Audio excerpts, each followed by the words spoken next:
శిరీష్ గారు, సార్ ఇది కౌన్సిల్లో ఒక మీటింగ్ జరిగింది, గిల్డ్లో ఒక మీటింగ్ జరిగింది, ప్రిపరేటరీ మీటింగ్స్ 15కి ప్రిపరేషన్గా మీటింగ్స్ చేస్తున్నారు.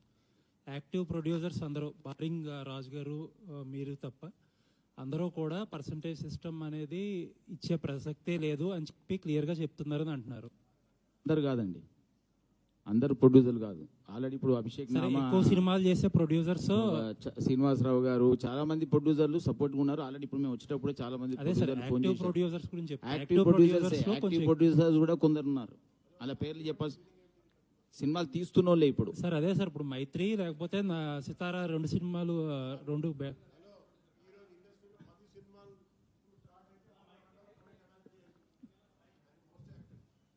10 సినిమాలు ఇప్పుడు అర్ధ గంటలో కొంటాడు ఆయన. అదే సార్, ఇప్పుడు మీకు క్లారిటీ ఇస్తున్నా. యాక్టివ్ ప్రొడ్యూసర్స్ చాలా మంది దీనికి మద్దతుగా ఉన్నారు, కొందరు వ్యక్తులే మద్దతుగా లేరు. వాళ్ళ బాధలు వాళ్ళు చెప్పుకుంటున్నారు, వీళ్ళ బాధలు వీళ్ళు చెప్తున్నారు. బాధలు అందరికీ ఉన్నాయి, వాళ్ళకి బాధలు లేవని అనట్లేదండి. సినిమాలు మేము తీస్తున్నాం, వాళ్ళు తీస్తున్నారు, బాధలు ఉన్నాయి. కానీ ప్రాబ్లం ఏంటంటే బాధలు ఉన్నాయి కదా అని చెప్పేసి వాళ్ళు కనీసం సర్వే అవుతారు. ఇప్పుడు మేము సినిమాలు తీస్తున్నాం, ఇక్కడ కాకపోతే ఇండియాలో తీస్తున్నాం, బాలీవుడ్లో తీస్తున్నాం, ఎక్కడైనా సినిమా ఆగట్లా, థియేటర్లు ఆగిపోయే పరిస్థితికి వచ్చినాయి.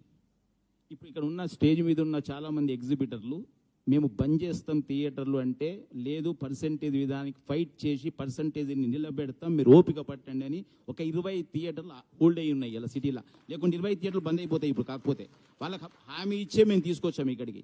ఎందుకంటే ఇలా స్వార్థం ఏం లేదు, మాకు సెల్ఫిష్నెస్ ఏం లేదు. ఇక్కడ నైజాం ఏరియాలో థియేటర్లు బంద్ అయితే అందరు ప్రొడ్యూసర్లు బాంబేలో పోయి అగ్రిమెంట్ చేయాలి. ఇలా బాంబేలో సింగిల్ థియేటర్ లేదండి, ఎక్కడ సింగిల్ థియేటర్లు మన కూడా మొత్తం పోయింది. ఓన్లీ ఉన్నదల్లా ఇప్పుడు మన ఓన్లీ తెలుగు ఫిలిం ఇండస్ట్రీని ఉన్నాయి సింగిల్ థియేటర్లు. దీన్ని కాపాడుకోవాల్సిన బాధ్యత మనకుంది. ఇప్పుడు మేము ప్రొడ్యూసర్, డిస్ట్రిబ్యూటర్, ఎగ్జిబిటర్ మూడిట్లో ఉన్నాం మేము. అయినా ఎందుకోసం ఎగ్జిబిషన్ దాని గురించి వచ్చి ఇక్కడ నిలబడ్డాం. థియేటర్లు బతకాలి. ఇప్పుడు మాకే కాదు, మాకున్న థియేటర్లు ఎంత ఉన్నాయో మైత్రికి అంతే ఉన్నాయి, మిగిలిన వాళ్ళకు ఉన్నాయి, అందరికీ థియేటర్లు ఉన్నాయి. ఇక్కడ థియేటర్లు లేని వాళ్ళు ఎవరు లేరు. మా కోసం మేము సెల్ఫిష్గా దీనికోసం ఫైట్ చేయట్లే, బతకాలి. థియేటర్ సింగిల్ థియేటర్లో ఇప్పుడు మీరే ఉన్నారు, మీ మీడియా మిత్రులు, సింగిల్ థియేటర్కి మీరు ఇంట్రెస్ట్ చూపిస్తారా, మల్టీప్లెక్స్ చూపిస్తారా సినిమా చూడటానికి?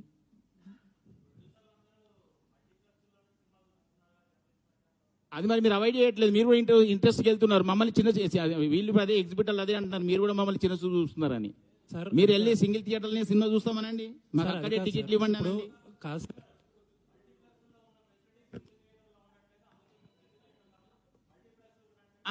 రైట్, మీరు చెప్పేది బాగుంది. మీరు ఇప్పుడు ఆ పర్సెంటేజ్ సిస్టమ్ అయిన తర్వాత మీరు ఏ థియేటర్లు అయితే ఆ ఫెసిలిటీస్ లేవో మీరు నిలదీయండి. ఇప్పుడు నా థియేటర్లు ఉన్నాయి, లేకుంటే సునీల్ థియేటర్లు ఉన్నాయి, లేకుంటే ఇంకెవరి థియేటర్లు, ఆ థియేటర్కి వెళ్ళి సినిమా చూడండి. సినిమా చూసిన తర్వాత ఏంటి థియేటర్ ఇలా ఉందని అప్పుడు మీరు రాయండి. సార్ సార్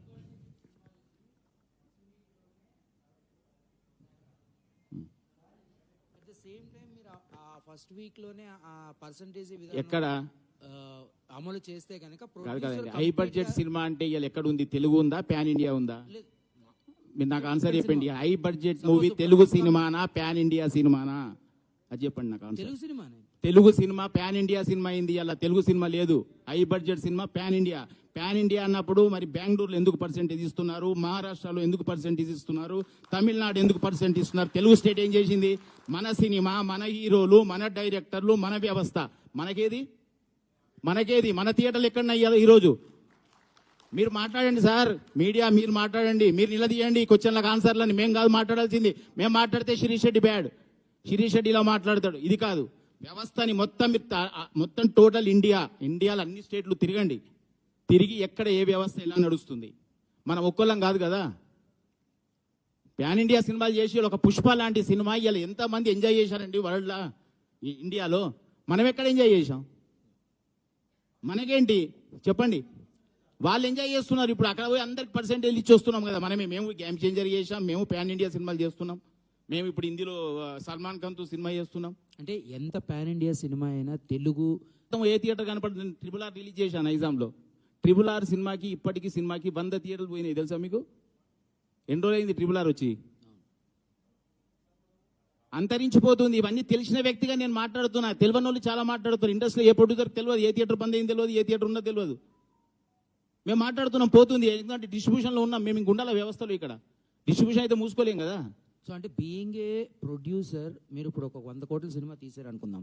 ఈ 100 కోట్ల సినిమాని రిలీజ్ చేసినప్పుడు అప్పుడు మీరు కూడా యాజ్ ఏ ప్రొడ్యూసర్గా ఈ పర్సంటేజ్ విధానాన్ని కావాలి అని అంటారా? 100%. ఎందుకంటానంటున్నానంటే మీకు ఇది చెప్తా. వ్యవస్థ మారాలంటే ఇక్కడికి వెళ్ళి మారాలి, పైనుంచి మారదండి, ఇక్కడ నుంచే మారాలి. పాలిచ్చేవాడు పాలేరయ్యాడు. ఇవాళ వ్యవస్థ ఇక్కడ నుంచి స్టార్ట్ అవుతుంది, రెవెన్యూ ఇక్కడికి వెళ్ళి మొదలవుతుంది, థియేటర్ నుంచి రెవెన్యూ మొదలవుతుంది. కానీ ఇలా ఓటీటీకి పోయిన తర్వాత ఓటీటీ ఇంపార్టెంట్ అయింది, థియేటర్ చిన్న చూపైంది. అది కాదు కదా. ఇక్కడికి వెళ్ళి మనం ఎంజాయ్ చేసేది థియేటర్ని, మనం సినిమా చూసేది థియేటర్ని. కటౌట్లు పెట్టి ఎంజాయ్ చేస్తున్నారు, పాలాభిషేకం. ఎందుకంటే అంతదాకా ఎందుకు? రిపీట్ రన్ సినిమాలు ఫుల్స్ వస్తున్నాయి కదా. ఎందుకు వస్తున్నాయి మరి? ఓటీటీలో ఉంది కదా మూవీ. అది థియేటర్ ఎంజాయ్మెంట్ మిస్ అవుతున్నాం కదా సార్. ఇది ఇప్పుడు ఆల్మోస్ట్ 5 నెలల నుంచి సరైన సినిమా అనేది పడలేదు. అందరికీ ఇక్కడ ఉన్న వాళ్ళందరికీ కూడా, మనందరికీ కూడా పెద్ద అనేది చాలా ఇంపార్టెంట్ సినిమా. ఆ ప్రొడ్యూసర్లేమో పర్సంటేజ్ సిస్టమ్కి మేము వ్యతిరేకమని ఓపెన్గా డైరెక్ట్ ఇంటర్వ్యూలో ఇస్తున్నారు కదా ఆయన టీవీలో.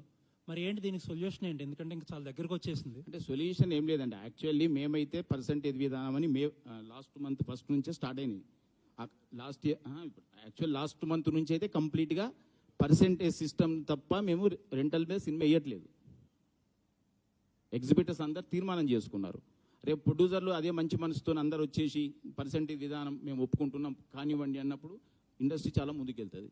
సార్, కౌన్సిల్ మీటింగ్లో ఇద్దరు ప్రొడ్యూసర్లో మీరు ఎవరైతే 22, 23 థియేటర్లు ఎవరైతే ఒక నోటీస్ పంపించారో, మీరు రన్ చేయలేకపోతే మాకు ఇచ్చేయండి థియేటర్స్, మేము రన్ చేసుకుంటామని అన్నట్టు తెలిసింది బయట వార్తలు వచ్చి. ఆ మాట వాళ్ళనంటే వాళ్ళు ఒప్పుకుంటారా? అంటారా అలా? అది అది అది అనే మాట నిన్న మీరు చెప్పండి. వ్యవస్థను మార్చడానికి ఇదంతా అంటే ఎవరు మాట్లాడితే ఒక ప్రొడ్యూసర్ ఒకప్పుడు అన్నాడు నా ముందటనే, థియేటర్లు వర్కౌట్ అయితే లేవు అంటే మూసుకోండి అన్నాడు ఆయన. ఆ వ్యక్తి ఇప్పుడు లేడు, ఇండస్ట్రీకి వెళ్ళిపోయాడు, సినిమాలు బంద్ చేశాడు, తీయడం మానేశాడు. అది కాదు కదా. ఇప్పుడు ఒక పని చేస్తున్నప్పుడు ఇప్పుడు మీరు వచ్చి నాకు క్వశ్చన్ వేశారు, మీరు అడగకండి అంటే అది కాదు కదా. మీ పని మీది చేస్తున్నారు, మా పని మేము చేస్తున్నాం. అందరి పని వ్యవస్థ నడవాలంటే అన్ని సమఉజ్జిగా నడవాలి. సినిమా అన్నప్పుడు వాళ్ళు ఎందుకోసం తీస్తున్నారు, వీళ్ళు థియేటర్లో ఎందుకు వేస్తున్నారు? అందరూ బిజినెస్ ఇక్కడ మాకు వర్కౌట్ అయితే. ఇప్పుడు ఇంకోటి మీరు ఒకటి గుర్తుపెట్టుకోండి, ఒక హీరోకి రెమ్యునరేషన్ అడిగే హక్కు ఉంది. ఒక నిర్మాతకు సినిమాను అమ్ముకునేటప్పుడు ఏ రేట్ అయినా సరే ఈ రేట్ నాది అని చెప్పిన హక్కు ఉంది. ఒక డిస్ట్రిబ్యూటర్కు ఒక థియేటర్లో టర్మ్స్ చేసేటప్పుడు ఈ టర్మ్స్ కావాలి అని అడిగే హక్కు ఉంది. ఎగ్జిబిటర్కి ఏ హక్కులు లేవా చెప్పండి? ఏ హక్కు లేదా? అంటే ఏంటి అసలు? థియేటర్ ఇన్ని కోట్ల థియేటర్ని కట్టుకొని చేసి నాకు ఇది కావాలి అని అడిగితే సమస్యలు ఏంటండి? నాకు కావాలి అన్నప్పుడు ఎందుకు గొడవ?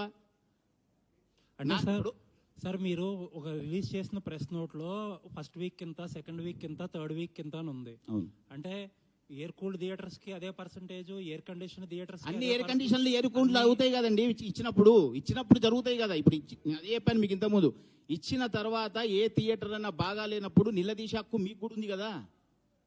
మీరు ఇప్పుడు ఆ థియేటర్కి వెళ్ళి ఏంటి థియేటర్ ఇలా ఉంది మీరు రాస్తారు కదా, మీడియా మీరు రాస్తారు కదా, థియేటర్ ఇంత పర్సంటేజ్లు తీసుకొని ఇంత డబ్బు కలెక్ట్ చేసుకుంటున్నారు, తీరా చూస్తే సిటీలో థియేటర్లో ఏసీ సరిగా లేదు, సీటు సరిగా లేదు, సౌండ్ సరిగా లేదు, మీరే రాస్తారు కదా. అప్పుడు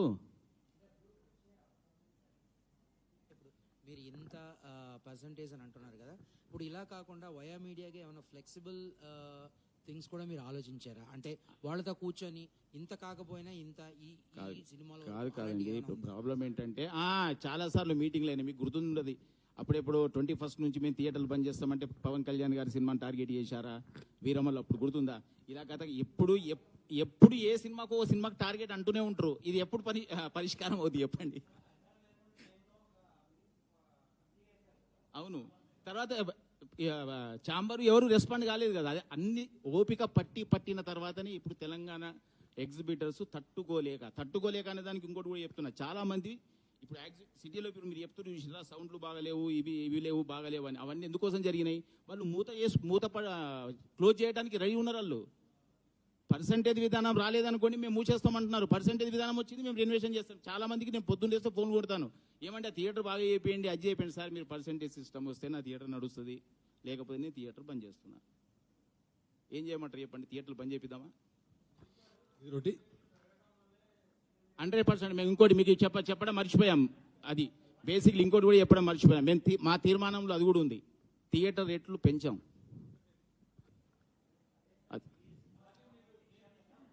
ఇప్పుడు తీసుకుంటామండి డిసిషన్. పాత జరిగినాయి, ఎన్నో జరిగిపోయినాయి. ఇప్పుడు అవన్నిటికి సమాధానం చెప్పండి, చెప్పలేం కదా.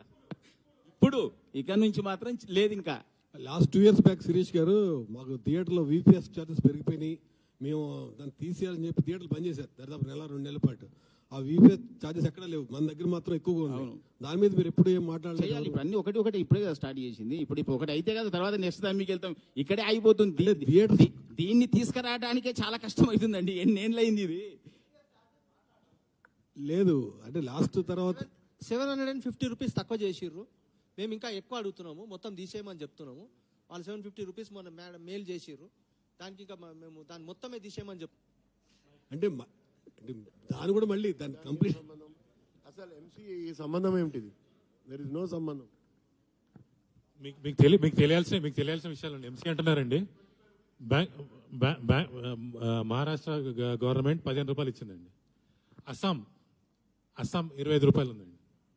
మన గవర్నమెంట్ ఇక్కడ ఇచ్చింది 5 రూపాయలు మాత్రమే. అంటే మన సినిమాల పర్సెంటేజ్ కూడా ఎక్కువ ఉంది సార్, వాళ్ళకన్నా మనం ఎక్కువ డిమాండ్ చేస్తున్నప్పుడు. కాదు, సంవత్సరం 200 సినిమాలు లేని రాష్ట్రాలు 25 రూపాయలు ఇస్తున్నారండి. ఇంకోటి ఖర్చులు అందరికి సేమే కదా, మీకు సేమ్, నాకు సేమ్, ఆయనకి సేమ్, అందరికి సేమ్. సినిమా నడిపేవాడికి సేమ్, సినిమా తీసేవాడికి సేమ్. ఇప్పుడు ఏషియన్ అంటే సునీల్ గారితో పాటు సురేష్ బాబు గారు కూడా పార్ట్నరే కాబట్టి ఇప్పుడు ఆయన ఛాంబర్ ప్రెసిడెంట్ గా ఉన్నారు కదా, అది ఆయనతో కూర్చొని మీరు మాట్లాడుకోవచ్చు కదా. పబ్లిక్ గా ఇలా ప్రెస్ మీట్ పెట్టాల్సిన అవసరం ఉంది దీని గురించి అని. సురేష్ బాబు గారు కూడా ట్రై చేశారు, మీటింగ్ పెట్టండి అవ్వలేదు. సార్ ఉన్నారు కదా ఇక్కడ చేంబర్లో ఉన్నారు,